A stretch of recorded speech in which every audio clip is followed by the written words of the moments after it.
Rain hammered the tin roofs as he hurried down Ikwerre Road, clutching a nylon file that felt lighter than his fear. He rehearsed his truth like a prayer, but Port Harcourt traffic didn't respect prayers.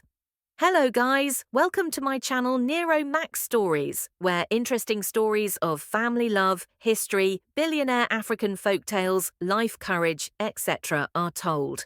Don't forget to like this video, subscribe, share it with your friends, and drop your thoughts in the comments section below. He reached the Rivers State High Court gate soaked from the elbows down, shoes splotched by brown puddles. He breathed, counted 7 seconds, then stepped inside. Chinedu Nwosu had spent the night barely sleeping on a plastic chair in his one-room apartment, phone face down, mind face up. The charge, stealing a company laptop from Delta MicroSystems Ltd, pressed on his chest like the humid morning. He didn't steal anything. He repaired it, replaced a failing SSD, ran diagnostics, and left it neatly on the manager's desk. Simple, clean. Yet here he was, heart sprinting in slippers. He signed the attendance register with a wavering line that looked like a lie and sat at the back. The courtroom hummed with whispers and ceiling fans that pretended to be useful. A clerk shuffled files. A police prosecutor adjusted his belt like it owed him money. On the left row sat 2 staff from Delta MicroSystems, one tapping his leg, the other staring holes into the tiled floor. Near the front, a woman in a crisp dark suit, hair pinned, lips precise. Mrs. Nkem Eze, counsel for the company, reviewed papers with the sharp focus of someone who ate nails for breakfast. She didn't look up. She didn't need to. Her confidence filled her chair and 2 others. He tried to slow his breathing.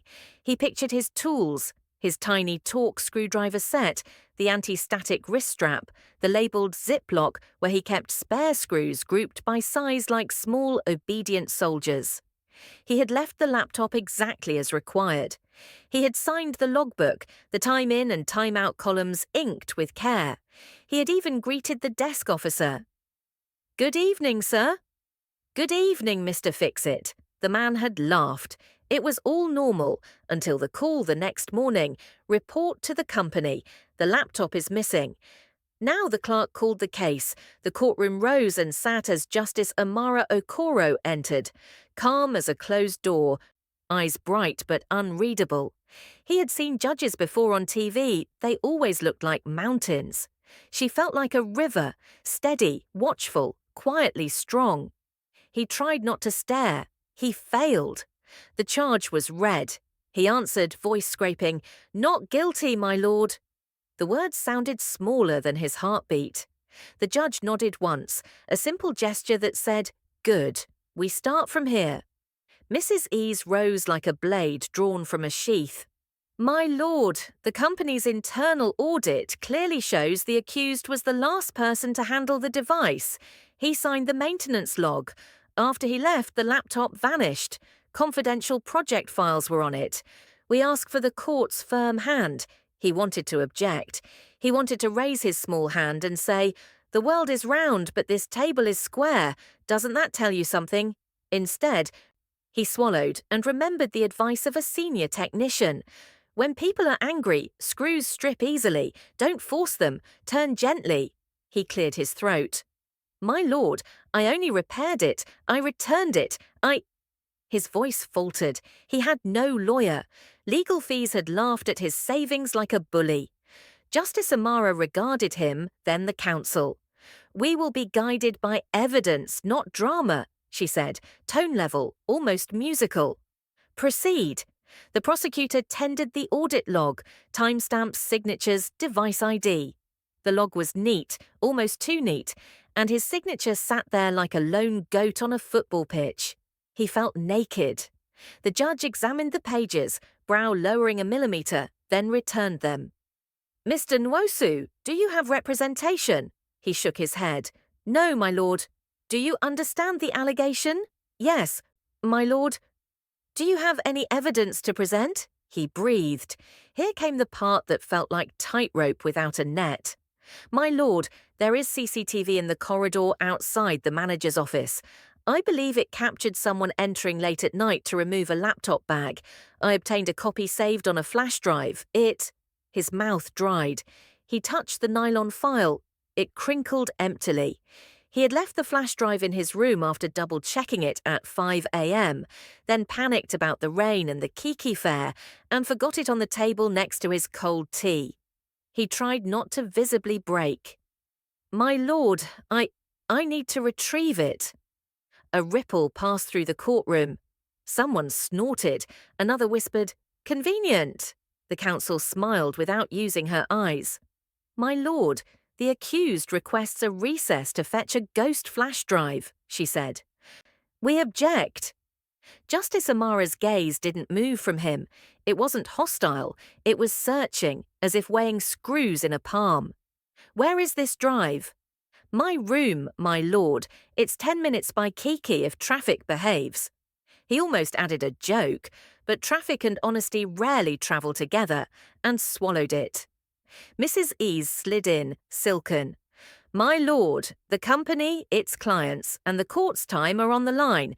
We cannot indulge a fishing expedition."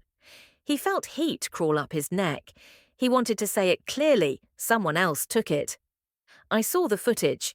Instead, he managed, "My lord, please, give me the hour. If I'm lying, punish me. If I'm not—" He let the tail of the sentence hang like wet cloth. The judge's fingers touched the file lightly, as if listening to paper. A ceiling fan clicked, clicked, clicked. Finally, she said, "This court values truth over speed. We will recess for 1 hour. Mr. Nwosu, return within the time. If you abscond, I will issue a warrant and hold you in contempt." "Thank you, my lord." The relief nearly made him dizzy. He bowed awkwardly and backed away without tripping, his first miracle of the day. Outside, the rain had grown bored and left. The sky sweated instead. He ran to the road, waved at a tricycle. "Garrison, court back in 10. The driver eyed him. "Oga, na fuel de costo?" He laughed breathlessly. "If you fly, I go add extra." The driver grinned. "Fasten your seatbelt, way no day." They weaved through taxis like a green needle through chaotic cloth. He thought of his mother's proverb. When you forget salt in the soup, you remember patience. He didn't have patience. He had adrenaline. He paid, jumped out, sprinted up the narrow stairs of his building that always smelled like onions and dreams, fumbled the key, burst in. There on the table lay the blue flash drive, as innocent as a sleeping cat. He grabbed it, checked it on his old laptop. File present, 10:47 p.m. Corridor camera, silhouette turning, passkey beep, exit with a laptop bag. He closed his eyes. "Thank you." Back in the Kiki, time expanded and contracted like rubber. He imagined the courtroom without him, the counsel's satisfied smile, the warrant, the insult in whispers. Technician turned thief. He imagined his tools in a police store, rusting from shame. He imagined his younger sister asking, "So what now?" and didn't have an answer. "I beg, faster," he pleaded. The driver only said, "Hold your ear, pothole day front." He reached the gate with minutes left, stomach folding on itself. The security man glanced at him knowingly. "Ogre, run small." He ran, sandals slapping tile, shirt sticking to his back. Inside, the courtroom air felt colder. Eyes turned. The judge returned. He stood straighter, clutching the tiny blue witness in his fist. He didn't look at the counsel. He didn't look at the staff. He looked at the bench, at the steady eyes above it, and felt something like quiet enter him, thin but real, like the first cool breeze after NEPA restores light. He nodded once to himself. The hour had not defeated him. Whether the court believed it or not, he had brought the truth to the door.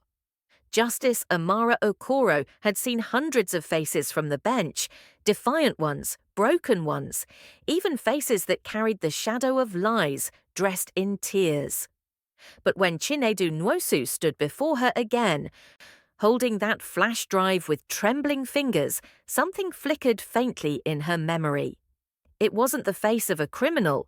It was the face of a man who had once leaned out of a rainstorm to help her fix a flat tire along Arbor Road 3 months earlier. He never asked for payment, only smiled, wiped his hands on a rag and said, "Nah, small thing, Ma. Just drive safe." At the time, she had no idea who he was. Now she sat on the bench of judgment, realizing fate had tied their stories tighter than any courtroom oath.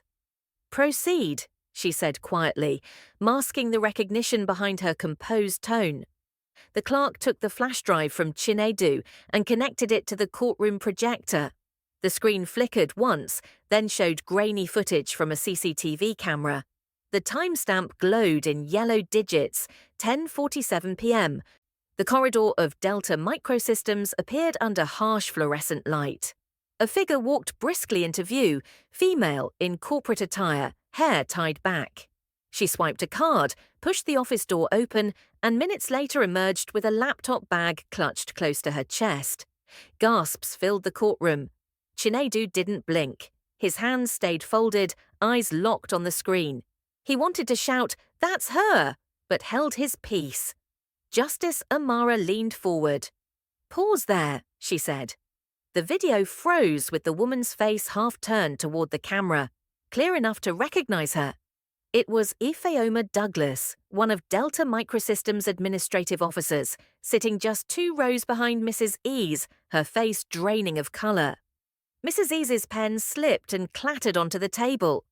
"Mrs. Ease," the judge's voice was calm but firm, "this footage clearly shows your client's staff entering the office at night, outside of work hours. What explanation can you offer?"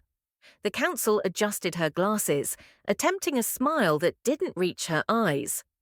"My lord, this video, while interesting, proves nothing. The footage does not confirm that the laptop in question was removed, nor that it contained the said confidential data.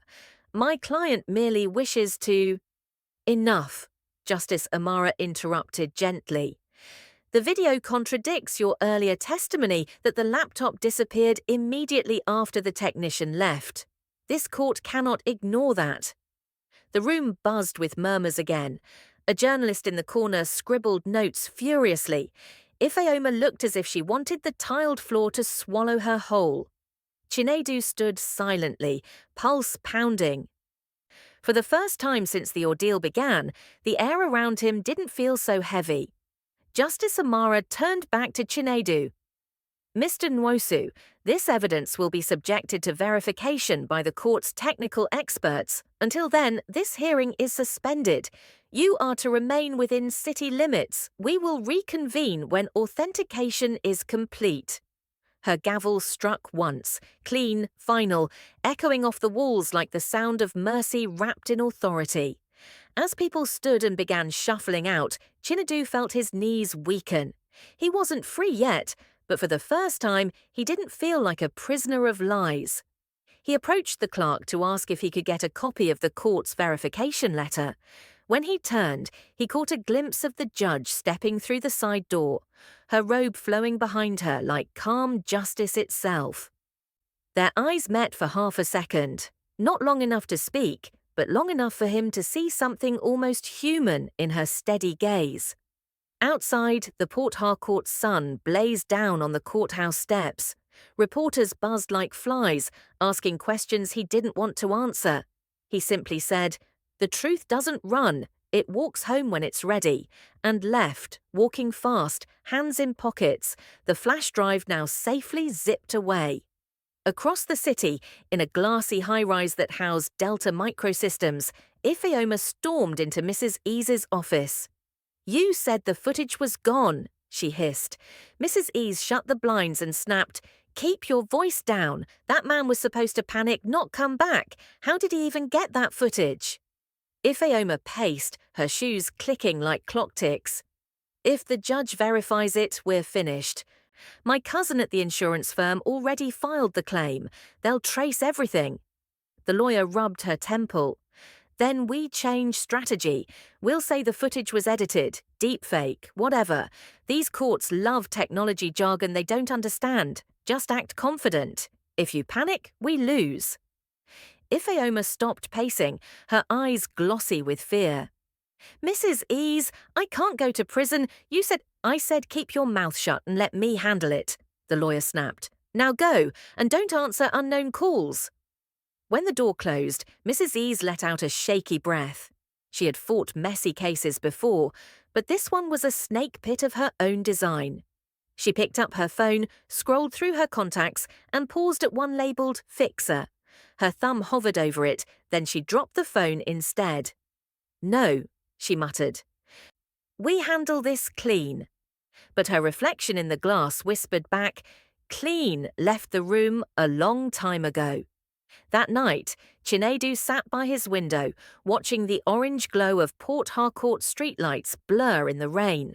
The sounds of distant generators hummed like restless thoughts. He replayed the courtroom scene in his mind.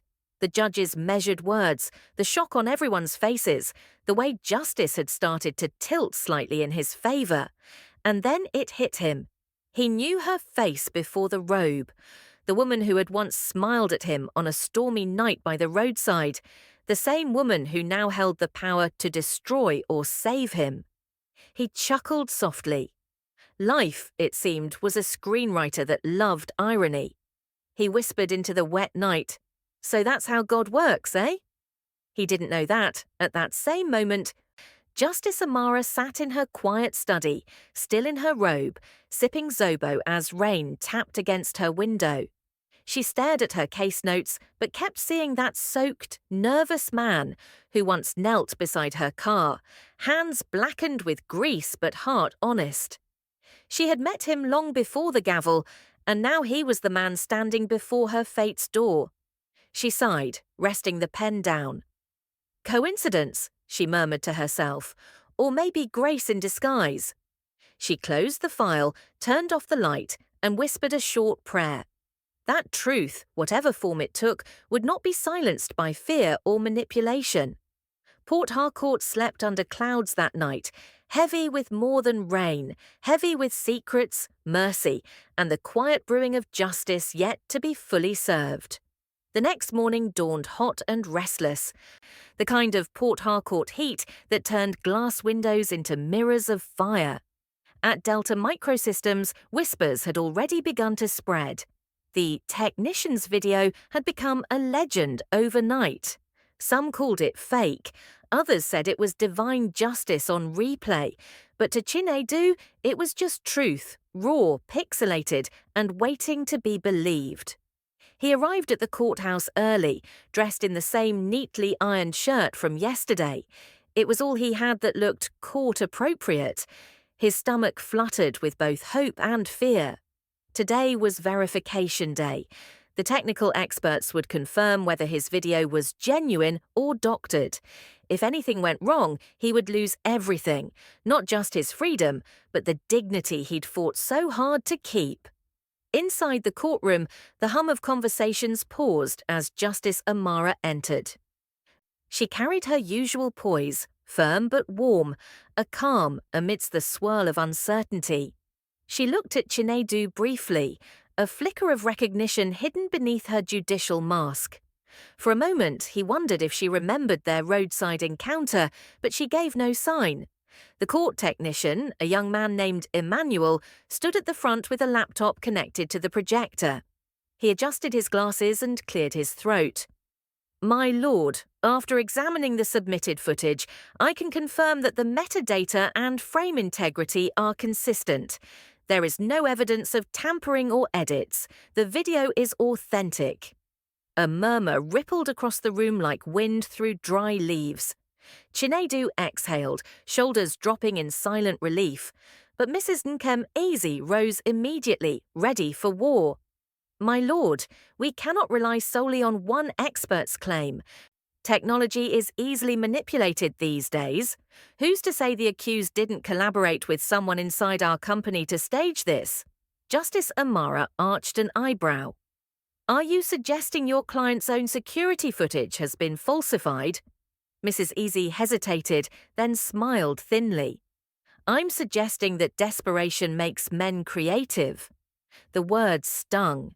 Chinedu's hands clenched, but he stayed silent. Justice Amara's gaze shifted to him. Mr. Nwosu, she said, voice steady. "Did you obtain this video lawfully?" "Yes, my lord," he replied. "I fixed the company's CCTV server weeks before. I had admin access for maintenance. I only retrieved what I left secure." "That's true, my lord," the court technician confirmed, nodding. "The access key matches his old credentials." Mrs. Ease's expression cracked for just a second before she recovered. "Even if the video is real," she pressed on, "it does not prove that the missing laptop was in that bag. For all we know, my client could have been carrying personal belongings."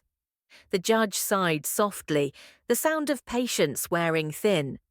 "And yet," she said, tapping her pen, "your client claimed under oath that no one entered the office after the accused. That, counsellor, is already a contradiction." Ifeoma, seated behind her lawyer, shifted uneasily. Her fingers twitched in her lap. The room felt smaller, hotter. Chinedu could see beads of sweat form at her hairline. Justice Amara leaned slightly forward. "Miss Douglas, please stand." Ifeoma stood, legs wobbling. "Yes, my lord." "Do you confirm that you entered the office that night?" Her eyes darted toward Mrs. Ease, who gave the slightest shake of her head, a silent warning. I don't recall, my lord," she stammered. The judge's voice was quiet but cutting. "You don't recall entering your workplace at 10:47 p.m., long after closing hours?" Silence.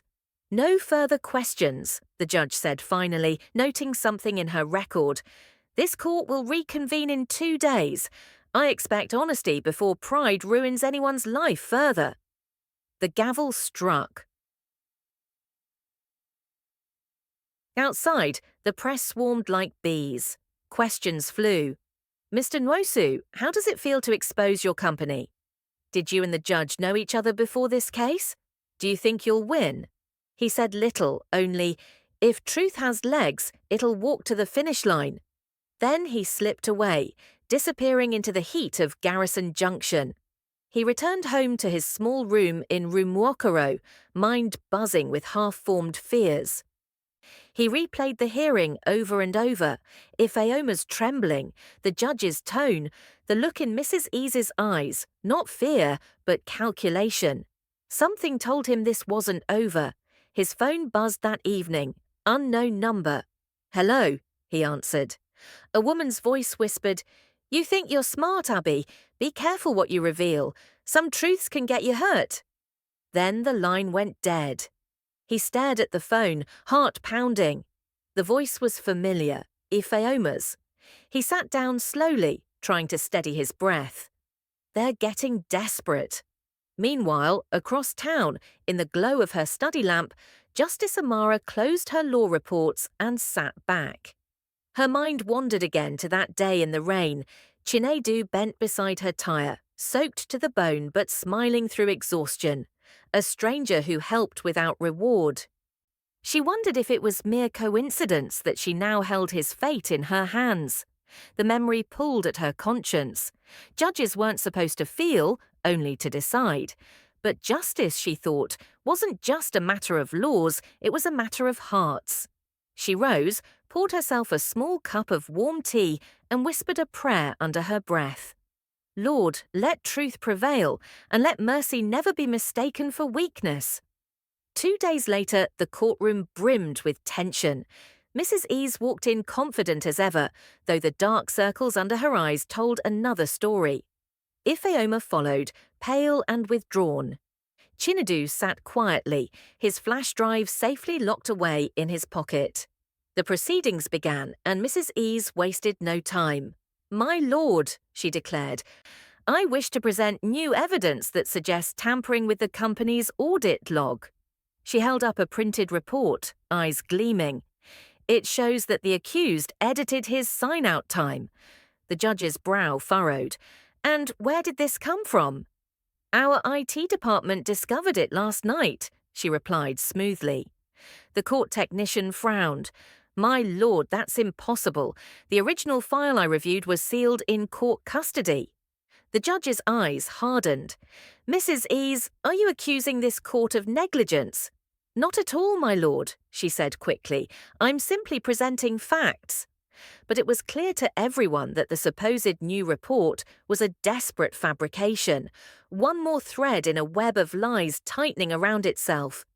Justice Amara leaned back, studying her quietly. She had seen liars before, but this one was polished, deliberate, and dangerous. She knew then that what awaited was not just a trial of theft, but a trial of truth against manipulation. And in that silent tension, both Chinedu and Amara felt it. The storm was far from over. The next day unfolded under a heavy sky.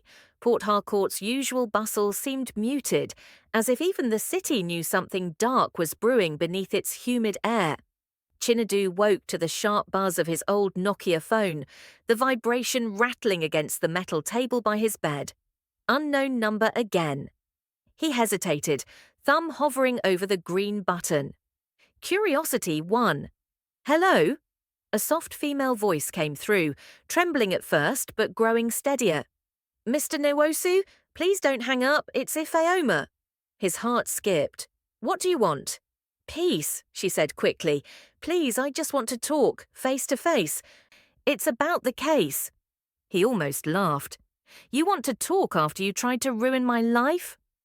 "Please," she whispered, her tone now desperate. "It's not what you think. Can we meet? Just for a few minutes? I'll explain everything." There was a pause long enough for his conscience to argue with itself. Then, against better judgment, he agreed. "Fine, where?" "The Rivers Mall, GRA, around 5 p.m. You'll see me by the cafe." When the call ended, Chinedu sat back, rubbing his temple. Something felt wrong, but curiosity and the faint hope of closure pulled him in like gravity. Evening came heavy with orange light as he walked into the cafe. The air smelled of roasted beans and anxiety. Ifeoma sat at a corner table, wearing dark glasses and a scarf, as if she were hiding from the world, or herself. Across from her sat Mrs. Nkem Eze, sipping coffee like the world owed her calm. Chinedu froze. "You?" he said, staring at the lawyer. Mrs. Eze smiled faintly. "Please, Mr. Nwosu, sit. We're not enemies. Let's talk like adults." "I didn't come for you," he replied. "Maybe not," she said, gesturing to the chair, "but you'll want to hear this." He sat cautiously. Ifeoma wouldn't meet his eyes. Mrs. Eze leaned forward, her voice smooth as silk. "Listen carefully. You're a smart young man. You've caused quite a stir, but you don't have to destroy your future over one misunderstanding. The company is ready to settle." "Settle?" Chinedu frowned. "Yes. You'll say the video was fake, or that you misunderstood what you saw. You take the fall lightly, plead guilty to mishandling evidence. In return, you'll get N500,000. Cash, no prison, no problem." He stared at her, speechless for a few seconds. "You want me to lie? For money?" Mrs. Eze smiled, as if she were explaining a simple math problem.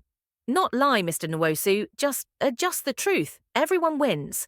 You get compensation, my client gets her company back, and this whole scandal disappears quietly."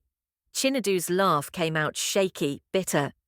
"You're unbelievable." Ifeoma flinched at his tone. "Please," she said softly. "You don't understand. My cousin, he was the one who sold that laptop. It's too late to fix things. If this case goes on, I'll lose everything. I didn't mean for it to go this far." Her eyes glistened, but guilt didn't move him this time. "So you'd rather I lose my life instead?" he asked. Mrs. Eze sighed. "Look, Chinedu, this isn't personal, it's business. Take the money and walk away. You'll thank me later." He stood, his hands trembling. "No amount of money can buy back a man's name once it's stained." "Think wisely," she warned. "This city has long memories and short mercy." He looked at her, calm now. "And God has longer eyes." Then he walked out, heart pounding, slipping his phone from his pocket and checking the small red dot flashing in the corner of the screen. The recorder had been running from the moment he sat down. That night, the sky broke open with rain. Chinedu sat in the dim glow of his phone, replaying the recording. The words were clear, every whisper, every bribe, every confession. It was enough to turn the whole case upside down. Still, fear clawed at his chest. What if the court didn't believe him? What if the audio was dismissed as another trick? He stayed awake till dawn, writing a short statement by hand. "Truth doesn't shout," he wrote, "but when it speaks, even lies go deaf." Morning found Justice Amara already at her desk before sunrise. She hadn't slept much either. Something about this case lingered in her mind like a melody she couldn't shake. Chinedu's sincerity, the footage, the contradictions, all of it pointed to something deeper than a simple theft. When her clerk entered with a fresh envelope marked "New Evidence Submission" from defendant, she looked up sharply. "What is this?" she asked. "From Mr. Nwosu, my lord. He delivered it himself." She opened the envelope, pulled out a flash drive, and a folded note that read, "Please play in open court." Her pulse quickened. She knew the day ahead would test not only the law, but also her own restraint. By midday, the courtroom was full again. Journalists sat ready, pens poised. Mrs. Eze looked calm, but her jaw was tight. Ifeoma's eyes darted between the exits. Chinedu stood alone, clutching the truth like a fragile flame. Justice Amara's voice carried through the room. "Mr. Nwosu has submitted new evidence. The court will allow it to be played." The clerk pressed play. Mrs. Eze's voice filled the room, smooth, confident, unmistakable. "Take the N500,000. Just say the video was fake. Everyone wins." Then Ifeoma's trembling confession. "My cousin was the one who sold the laptop. Please, I didn't mean for it to go this far." Gasps broke through the courtroom like thunder. Mrs. Eze's face drained of colour. "My lord," she began, voice cracking, This is illegal. Entrapment." Justice Amara's gaze was cold steel. Silence. The playback ended. A heavy pause followed, thick enough to cut. The judge straightened. "This court recognizes a clear attempt to bribe, manipulate evidence, and obstruct justice. Bailiffs, detain Mrs. Nkem Eze and Miss Ifeoma Douglas immediately." The room erupted. Cameras flashed. Voices rose. Chinedu stood motionless, chest tight, eyes damp but steady. As the officers led the women away, Mrs. Eze turned once, her mask finally shattered. "You think you've won, boy?" she spat. "But truth doesn't feed you." Chinedu's reply was calm, almost gentle. "Maybe not, but it lets me sleep." Justice Amara looked at him then, truly looked, and something in her expression softened. Respect, perhaps, or quiet relief. The storm had broken, and in its aftermath, only truth stood unshaken. Outside, the sun pierced through retreating clouds, lighting the courthouse steps in gold. Chinedu lingered for a moment, breathing in the air that finally felt free. He didn't notice the judge watching him from her office window, a faint smile touching her lips. For the first time, justice had not only been served, it had been redeemed. The morning after the verdict, Port Harcourt seemed quieter than usual. Even the Danfo drivers at Garrison called out destinations with less noise, as though the city itself was letting out a slow exhale. At the Rivers State High Court, files were being moved, whispers traded, and journalists still lingered outside, replaying the story that had shaken the courtroom the day before. Chinedu Nwosu stood by the courthouse gate, his shirt neatly tucked in for once, the lines around his eyes softer now that the weight of accusation had lifted. Freedom tasted strange, like fresh air after days of smoke.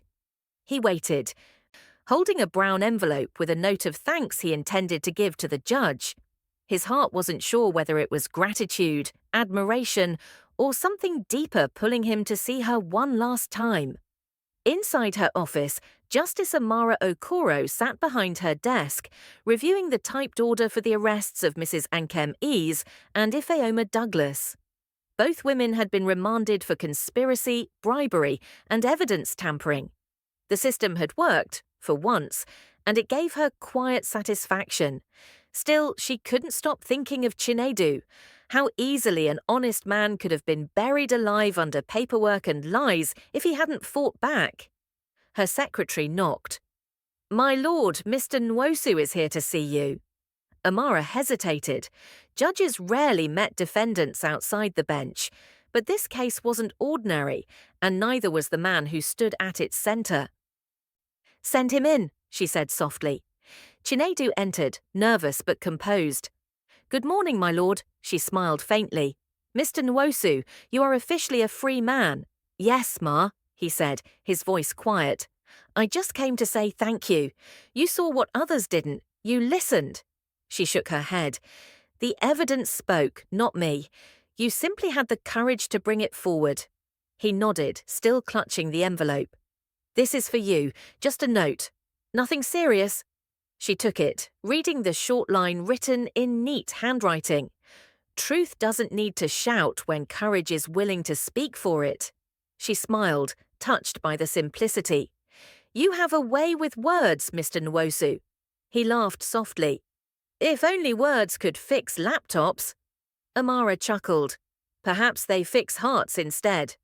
A short silence stretched between them, warm, respectful, uncertain. He shifted slightly, glancing at her bookshelves filled with law reports and framed photographs. "You once stopped by the roadside to fix a stranger's tire," he said quietly. Her brows lifted. "You remember that?" "I'll never forget," he said. "That day I was running late for a client who never paid me, but helping you made me feel like my time meant something. Funny thing, eh? That same woman turned out to be the judge who could destroy or save me." She laughed, a sound rare in courtrooms. "Life has its own way of tying threads, doesn't it?" He nodded. "Yes, sometimes the threads are tight enough to choke us, sometimes soft enough to pull us back to mercy." She stood then, setting the note on her desk. "You've been through a fire, Chinedu. Let it refine you, not burn you. People will talk, but truth will outlive gossip." "I believe that, my lord," he said sincerely. "But maybe now that the truth is free, I can fix something else." She tilted her head. "What's that?" He smiled. "Maybe a broken heart that's been afraid to trust people again." Her eyes softened. "You mean yours?" He hesitated. "Maybe both of ours."